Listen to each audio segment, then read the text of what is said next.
Ladies and gentlemen, welcome back to Just Recap.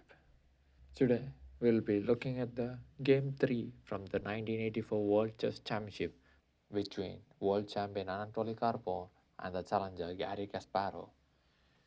If you are new to the series, I recommend you to watch the previous two games.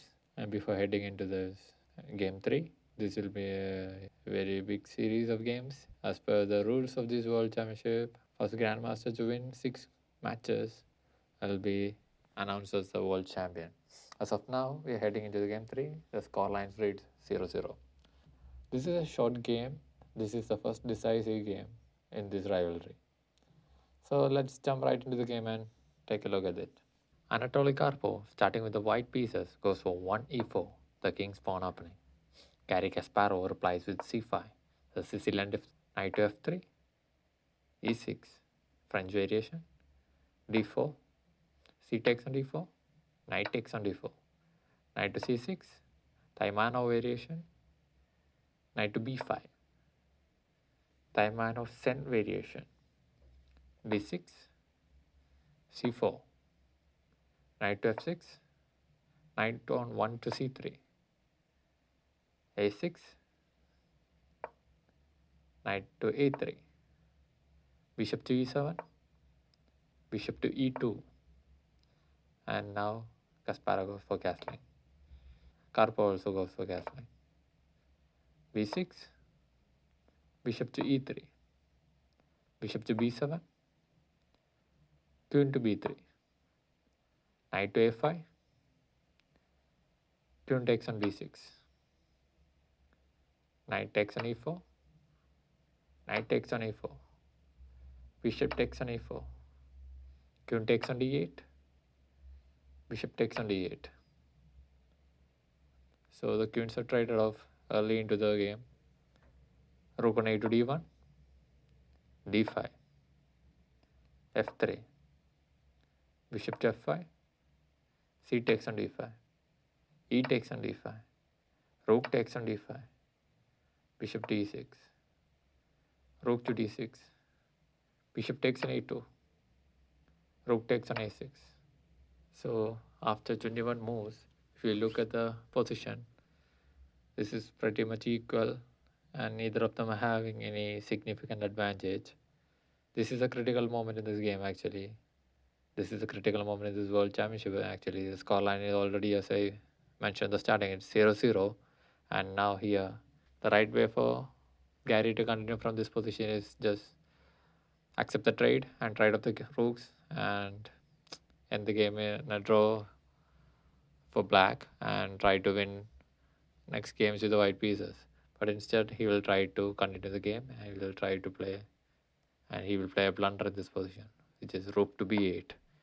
And now Anatoly Karpov is having a winning advantage of plus 1.7 if he is able to find all the best moves in this position. But unfortunately, he will continue with bishop to c5, and this is a mistake. So now his advantage is reduced to plus 1.2, but still good enough. Rook to e8, bishop to b5, attacking the rook again. Rook to e6, trying to find a safe square for the rook and offering a trade. b4, attacking the knight. Knight to b7, bishop to f2, bishop to e7, knight to c2, bishop to d5, rook to d1, bishop to b3, rook to d7, rook to d8. And after this move, Anatoly Karpov is having a winning advantage of plus 3.6. Rook takes on e6, rook takes on d7, rook to e1, rook to c7. Now Anatoly Karpov has completely won this game with a winning advantage of plus 6.1 and just 1 point of material up. And here he will finish this game with his brilliancy. I want you to pause this video for a moment and try to find the final nail in the coffin by Anatoly Karpov, the brilliant move he played in this position which forced Garry Kasparov to resign their first ever decisive game in the World Championship. Kudos if you are able to figure it out. The brilliant move Anatoly Karpov played in this position, which forced Garry Kasparov to resign, is bishop to b6. It was in this position after 31 moves into the game. Garry Kasparov has resigned the game to Anatoly Karpov, and Anatoly Karpov is leading the World Championship 1-0. After this move, position is pretty much lost for Garry Kasparov. Engine is showing Karpov is plus 6.5 ahead in the game with 1 pawn advantage, and it is pretty much impossible for Kasparov to defend this position. Every piece is hanging. This bishop is hanging.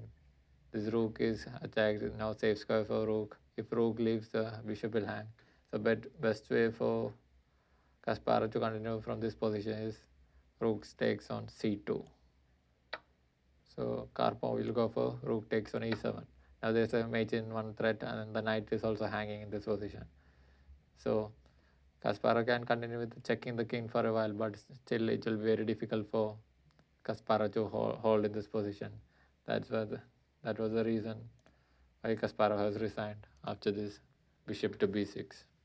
And that's it from the game number 3. And I want to know your thoughts on this series. I want to know your thoughts on this game as well. Let me know in the comments below. Thanks for watching, and I will see you in the next one. Bye bye.